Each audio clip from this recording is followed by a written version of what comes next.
اعوذ باللہ من الشیطان الرجیم بسم اللہ الرحمن الرحیم الف لام را تلک آیات الکتاب المبین۔ گزشتہ ہم اعوذ باللہ من الشیطان الرجیم اور بسم اللہ الرحمن الرحیم سے متعلق بات کر رہے تھے۔ آج سورہ یوسف کا باقاعدہ آغاز ہو رہا ہے اور سب سے پہلی آیت اور سورت کے سب سے پہلے حروف الف لام را حروف مقطعات ہے۔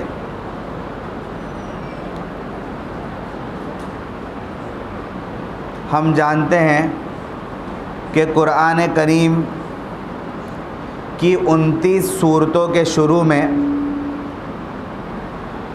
کچھ الفاظ نقل کیے گئے ہیں،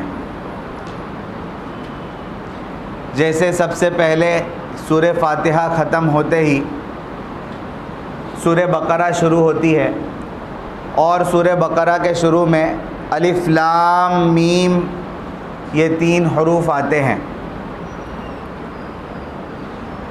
اسی طریقے سے یہ 3 حروف سورہ یوسف کے شروع میں بھی نقل کیے گئے ہیں، الف لام را۔ ان حروف کو حروف مقطعات کہتے ہیں۔ عربی زبان میں قطع کا مطلب ہے کاٹنا،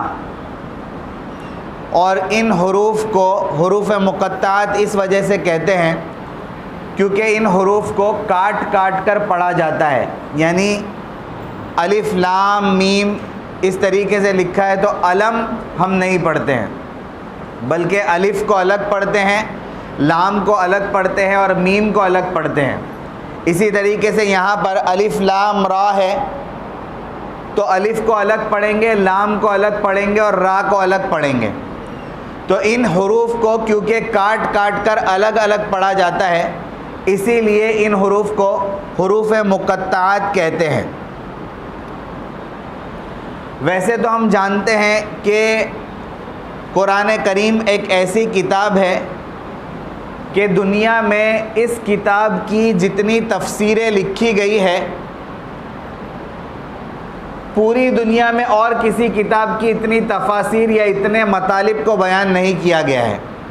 کئی جلدوں میں، سینکڑوں جلدوں میں قرآن کریم کی تفسیر لکھی گئی ہے، لیکن پھر بھی اس کے باوجود یہ حروف مقطعات ایسے حروف ہے کہ جس کا مطلب، جس کا معنی اور اس کے ذریعے سے کیا کہنا اللہ تبارک و تعالیٰ چاہتے ہیں یہ کسی کو معلوم نہیں ہے۔ اس کی کیا وجہ ہے کہ تفاسیر میں تو قرآن کریم کے علوم کے دریا بہا دیے گئے ہیں، لیکن حروف مقطعات ایسے حروف ہے کہ جس کا مطلب اللہ تبارک و تعالیٰ نے کسی کو نہیں بتلایا۔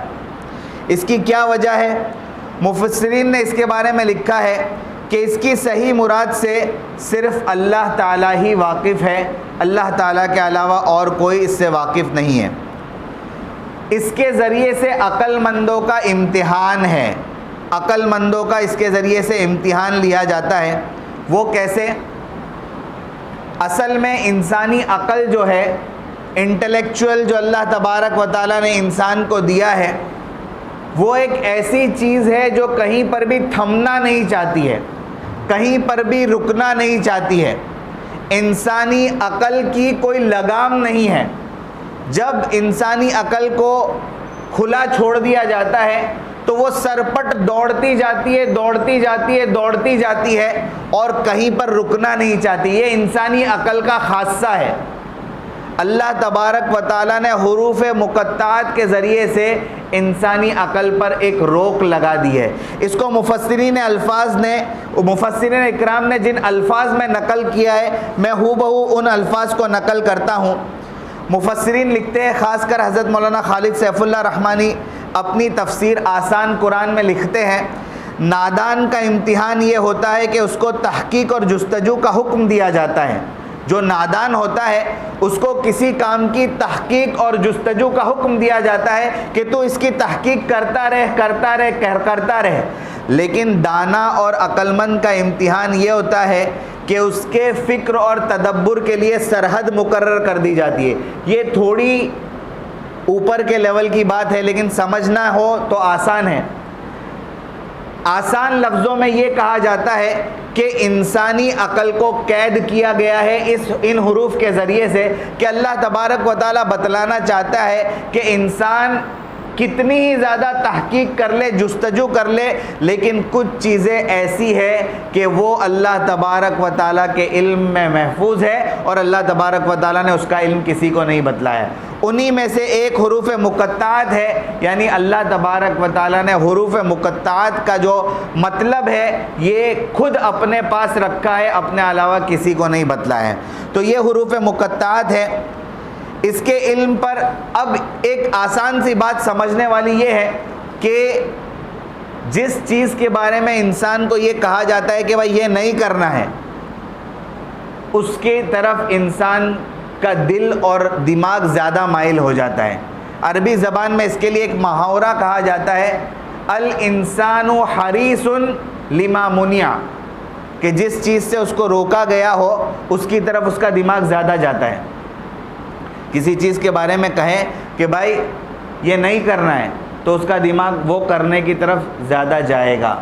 لیکن یہاں پر حروف مقطعات کے جستجو میں پڑھنے سے منع کیا، اور منع کرنے کی ایک بڑی وجہ یہ بھی ہے کہ کسی شریعت کا کوئی بھی علم اس کے سمجھنے پر موقوف نہیں ہے. یعنی ایسا نہیں ہے کہ حروف مقطعات اگر ہم نہیں سمجھیں گے تو شریعت کا کوئی علم ہم سے رہ جائے گا، باقی رہ جائے گا یا چھپا ہوا رہے گا. تو یہ سمجھنا بس اس کے لیے کافی ہے کہ حروف مقطعات ایک ایسی چیز ہے قرآن کریم میں جس کا مطلب اللہ تبارک و تعالیٰ نے کسی کو نہیں بتلایا ہے.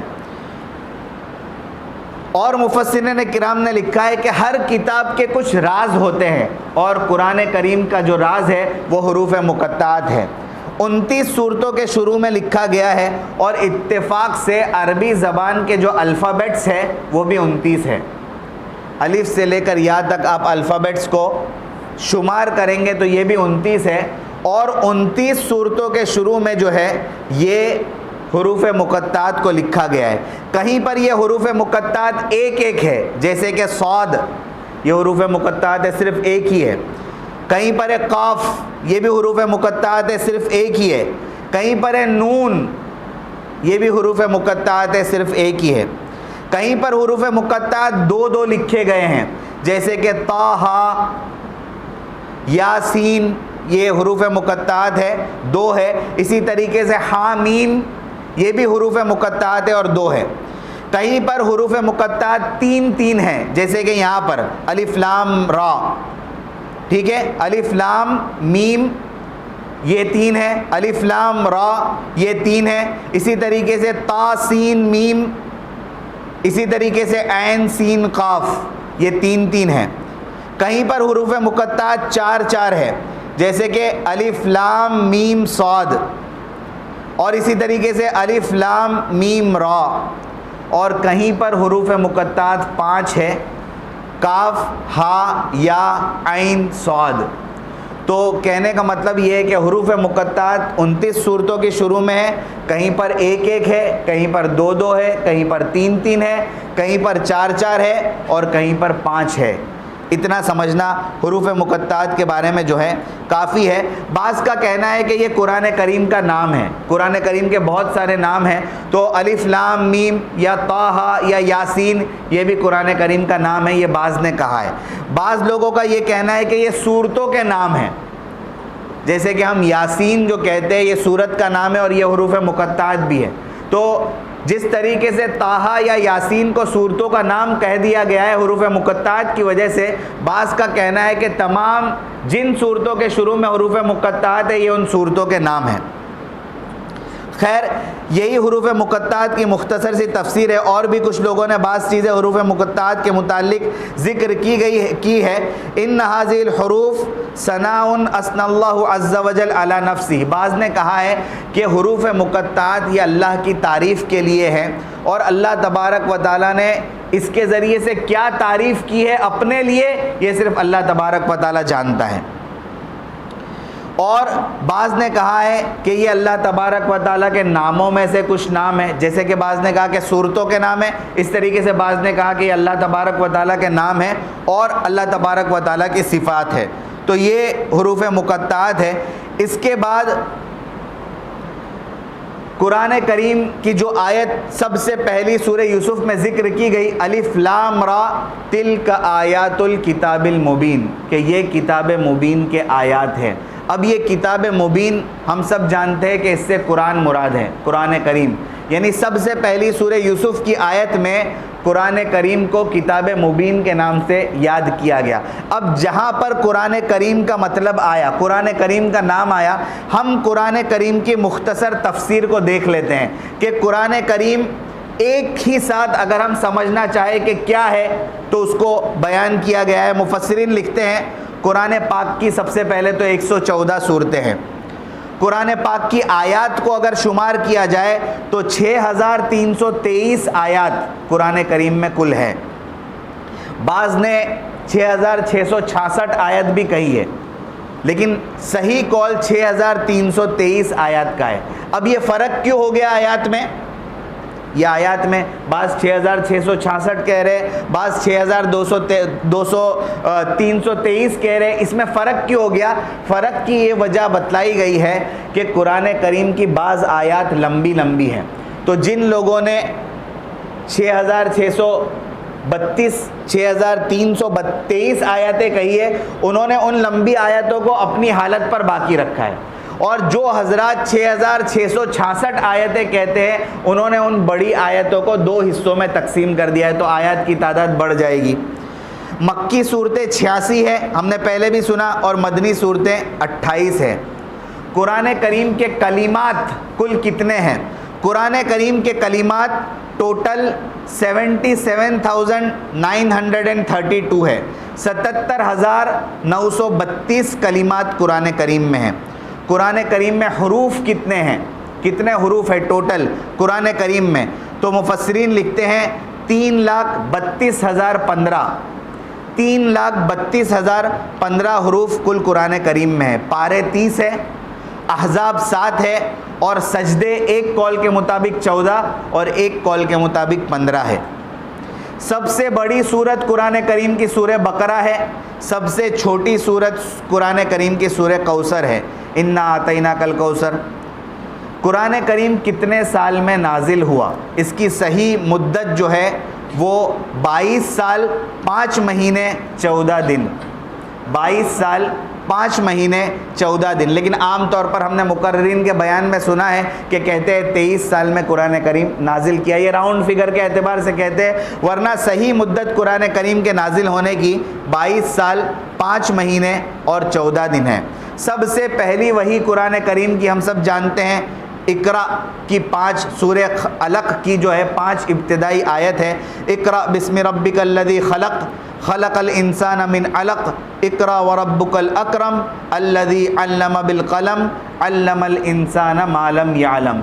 یہ سب سے پہلی قرآن کریم کی آیت اللہ کے رسول صلی اللہ علیہ وسلم کے اوپر نازل ہوئی، اور ہم سب جانتے ہیں اس وقت اللہ کے رسول صلی اللہ علیہ وسلم غار حرا میں موجود تھے، حضرت جبرائیل آئے اور حضرت جبرائیل نے یہ 5 آیات سب سے پہلے اللہ کے رسول صلی اللہ علیہ وسلم کے اوپر اتاری۔ وحی کے ذریعے سے سب سے پہلی قرآن کریم کی جو 5 آیتیں ہیں وہ یہ سورہ علق کی 5 آیتیں ہیں۔ قرآن کریم کی سب سے آخری وحی یہ سورہ توبہ کی آخری 2 آیات ہے۔ سورہ توبہ قرآن کریم کی ایک سورت ہے، آخری 2 آیت لَقَدْ جَاءَكُمْ رَسُولٌ مِّنْ أَنفُسِكُمْ عَزِيزٌ عَلَيْهِ مَا عَنِتُّمْ حَرِيصٌ عَلَيْكُمْ بِالْمُؤْمِنِينَ رَءُوفٌ رَحِيمٌ فَإِن تَوَلَّوْا فَقُلْ حَسْبِيَ اللَّهُ لَا إِلَٰهَ إِلَّا هُوَ عَلَيْهِ تَوَكَّلْتُ وَهُوَ رَبُّ الْعَرْشِ الْعَظِيمِ۔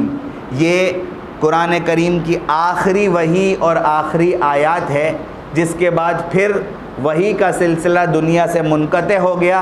اب قیامت تک ان 2 آخری آیات کے بعد کوئی وحی آسمان سے اترنے والی نہیں ہے۔ تو یہ قرآن کریم کی آخری وحی سورہ توبہ کی آخری 2 آیات ہے۔ عہد نبوی میں قرآن کریم کے جو حفاظ موجود تھے وہ 40 تھے، اور اسی طریقے سے کاتبان وحی جو تھے ان کی تعداد بھی 40 تھی۔ ہم جانتے ہیں کہ جس زمانے میں قرآن کریم اتر رہا تھا، یعنی یہ جو مدت جس کے بارے میں اوپر بیان کیا، 22 سال 5 مہینے 14 دن یہ قرآن کریم اترتا رہا۔ جیسے قرآن کریم اترتا وہ اللہ کے رسول صلی اللہ علیہ وسلم تو یاد کر ہی لیتے تھے، یعنی حضرت جبرائیل کے ذریعے سے قرآن کریم اترا، اللہ کے رسول صلی اللہ علیہ وسلم نے ان آیات کو یاد کر لیا، اور پھر وہ آیات کچھ صحابہ کو بھی اللہ کے رسول یاد کروا دیتے تھے۔ تو وہ آیات جو اللہ کے رسول صلی اللہ علیہ وسلم نے صحابہ کو یاد کروائی اور مختلف صحابہ کو یاد کروائی، وہ آیات جو صحابہ نے یاد کی اور اللہ کے رسول صلی اللہ علیہ وسلم کے زمانے میں جو حفاظ موجود تھے ان کی تعداد 40 ہے، 40۔ اور اسی طریقے سے کاتبان وحی، اس زمانے میں چونکہ بہت سارے لوگ لکھنا پڑھنا نہیں جانتے تھے، بہت کم لوگ ایسے ہوتے تھے جن کو لکھنا پڑھنا آتا تھا، لیکن اللہ کے رسول صلی اللہ علیہ وسلم قرآن کریم کی حفاظت کے لیے جیسے ہی آیات نازل ہوتی تھی اس کو یاد بھی کروا دیتے اور تحریر میں اس کو قلم بند بھی کروا دیتے تھے تاکہ وہ محفوظ ہو جائے۔ تو 40 کاتبان وحی اللہ کے رسول صلی اللہ علیہ وسلم کے زمانے میں موجود تھے جو فوراً آیات کو لکھ بھی لیتے تھے۔ اور آپ سوچئے کہ وہ زمانہ جب پیپر موجود نہیں تھا، کاغذ نہیں تھا، اس زمانے میں لکھنے کے لیے یا تو پتھروں کے اوپر لکھا جاتا تھا، یا ہڈیوں کے اوپر لکھا جاتا تھا، یا چمڑوں کے اوپر لکھا جاتا تھا۔ اس زمانے میں لکھنے کے لیے ان چیزوں کا استعمال ہوتا تھا، یا تو ہڈیوں کے اوپر آیات لکھی جاتی تھی، یا پتھر کے اوپر آیات لکھی جاتی تھی، یا چمڑے کے اوپر آیات لکھی جاتی تھی، اور پھر اس کو محفوظ کیا جاتا تھا۔ اللہ کے رسول صلی اللہ علیہ وسلم نے اپنی زندگی میں اس بات کی کوشش کی کہ قرآن کریم کو ایک ساتھ ایک جگہ پر جمع کر لیا جائے، لیکن وہ نہیں ہو پایا۔ اللہ کے رسول صلی اللہ علیہ وسلم یہ چاہتے تھے کہ میری حیات میں یہ جو الگ الگ جگہ پر قرآن کریم لکھا ہوا موجود ہے، یا الگ الگ لوگوں کے صحابہ کے سینوں میں قرآن کریم محفوظ ہے، ان سب کو جمع کیا جائے اور قرآن کریم کو ایک ساتھ آگے سے لے کر آخر تک ایک ترتیب سے جمع کر لیا جائے، لیکن یہ نہیں ہو سکا۔ اللہ کے رسول صلی اللہ علیہ وسلم کے زمانے میں پھر حضرت ابو بکر کا زمانہ آیا، اس زمانے میں بھی یہ کام نہیں ہو سکا۔ پھر حضرت عمر کا زمانہ آیا، اس زمانے میں بھی یہ کام نہیں ہو سکا۔ آخر کار حضرت عثمان رضی اللہ تعالیٰ عنہ کے زمانے میں یہ کام پورا ہوا۔ اسی لیے حضرت عثمان رضی اللہ تعالیٰ عنہ کے بہت سارے لقب ہے، جس میں سے ایک لقب حضرت عثمان کا جامع القرآن بھی ہے، یعنی قرآن کو جمع کرنے والے۔ تو حضرت عثمان کے زمانے میں پھر جا کر یہ کام پورا ہوا۔ دیکھیے اللہ کے رسول صلی اللہ علیہ وسلم کو اپنی ٹیم پر، یعنی صحابہ کی جماعت پر پورا بھروسہ تھا، اعتماد تھا، ان کو یقین تھا، اپنی ٹیم پر کانفیڈنس تھا کہ جو کام ہونا چاہیے تھا اور میری زندگی میں نہیں ہو سکا، میں نے صحابہ کی ایسی جماعت کو تیار کیا ہے کہ وہ کبھی نہ کبھی اس کام کو پورا کریں گے۔ حضرت ابو بکر کے زمانے میں حالات ایسے تھے، اللہ کے رسول صلی اللہ علیہ وسلم کے دنیا سے پردہ فرما جانے کے بعد بہت افراتفری کا عالم تھا، اور اس وقت کچھ جھوٹے مدعیان نبوت پیدا ہوئے جنہوں نے نبوت کا دعویٰ کیا کہ محمد صلی اللہ علیہ وسلم کے بعد نعوذ باللہ ہم نبی ہیں۔ تو وہ زمانہ حضرت ابو بکر کا اسی سب اختلافات میں گزر گیا، اور بہت کم مدت حضرت ابو بکر کی خلافت رہی۔ اس کے بعد حضرت عمر کی خلافت بہت لمبے زمانے تک، تقریباً 10 سال تک رہی، لیکن حضرت عمر کے زمانے میں اسلام بہت پھیلا، عرب سے نکل کر عجم تک اور روم اور ایران تک اسلام پھیلا۔ تو اس زمانے میں حکومت کے پھیلنے کی وجہ سے جو پھیلتا چلا جا رہا تھا اور لوگ جوک در جوک اسلام میں داخل ہوتے چلے جا رہے تھے، اس لیے حضرت عمر کو بھی اپنے زمانے میں یہ کام کرنے کی فرصت نہیں ملی۔ حضرت عثمان رضی اللہ تعالیٰ عنہ نے اس کام کی اہمیت کو سمجھ کر اپنے زمانے میں وہ 40 حفاظ جو اللہ کے رسول صلی اللہ علیہ وسلم کے زمانے میں موجود تھے اور کاتبان وحی جو موجود تھے، اللہ کے رسول صلی اللہ علیہ وسلم کے جانے کے بعد کچھ لوگوں کا انتقال ہو گیا، لیکن اس کے بعد کچھ لوگوں نے اور قرآن کریم کو حفظ کر لیا، کاتبان وحی جنہوں نے کتابت کے ذریعے سے قرآن کو محفوظ کیا تھا، حضرت عثمان نے ان تمام چیزوں کو جمع کیا، تمام کو منگوایا، شہادت لی کہ بھائی یہ قرآن کی آیتیں ہیں، الگ الگ لوگوں سے اس کو ٹیلی کروایا، بہت اہتمام کے ساتھ حضرت عثمان رضی اللہ تعالیٰ نے قرآن کریم کو جمع کیا۔ اور حضرت عثمان نے اپنے زمانے میں 4 نسخے قرآن کریم کے تیار کیے، 4 نسخے تیار کیے جو ابھی بھی مختلف دنیا کی بڑی بڑی لائبریریز میں موجود ہے۔ مدینہ کی لائبریری میں بھی اگر کسی کا جانا ہوا تو وہاں پر ایک نسخہ موجود ہے۔ ایک نسخہ حضرت عثمان کا جو حضرت عثمان نے اپنے لیے محفوظ رکھا تھا، اور ہم جانتے ہیں حضرت عثمان رضی اللہ تعالیٰ عنہ کی بھی شہادت ہوئی تھی، تو جس وقت حضرت عثمان کی شہادت ہوئی اور بلوائیوں نے آ کر حضرت عثمان کا قتل کیا، اتفاق یہ ہوا کہ حضرت عثمان اس وقت قرآن کریم کی تلاوت کر رہے تھے، قرآن کریم پڑھ رہے تھے، اور وہ نسخہ 4 نسخوں میں سے 3 نسخے حضرت عثمان نے الگ الگ جگہ پر بھیج دیے اور لوگوں کو کہا کہ بھائی ان نسخوں کو سامنے رکھ کر قرآن کریم کے اور نسخے بنائے جائے، تو اس کے ذریعے سے پھر اور نسخے قرآن کریم کے بنائے گئے۔